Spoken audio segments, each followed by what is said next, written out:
হিন্দু সমাজ করতে দাও, হিন্দু সমাজ করতে দাও। আপনারা জানেন আমাদের মন্ত্রী মাননীয় সুধাংশু দাস ফেসবুকে একটা পোস্ট করেছিল। ওনার এই পোস্টের বিরুদ্ধে জিতেন চৌধুরীরা কালো পতাকা দেখেছি বিধানসভায়।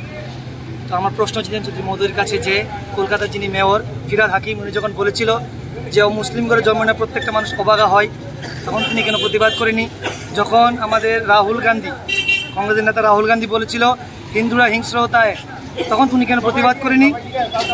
ভারতবর্ষে থাকতে হলে হিন্দুদেরকে সম্মান করতে হবে এবং ওনাকে আমরা আজ আমরা বিক্ষোভ চাইলে যদি উনি ক্ষমা না চাই, আমার ত্রিপুরাবাসীর কাছে রাজ্যবাসীর কাছে ক্ষমা চাইতে হবে। হিন্দুদের বিরুদ্ধে অপপ্রচার আমরা মানছি না, মানবো না। ওনাকে এটা বলতে চাই যে ভারতবর্ষে থাকতে হলে সনাতনকে সম্মান করতে হবে, সনাতনকে রক্ষা করতে হবে, সনাতনকে শ্রদ্ধা করতে হবে। এর জন্য আজ আমরা এখানে সমবেত হয়েছি। আপনারা কারা যারা এখানে আজকে বিক্ষোভ করছেন? আমরা সকলে হিন্দুরা, ত্রিপুরা রাজ্যের মানুষ, আগরতলার মানুষ।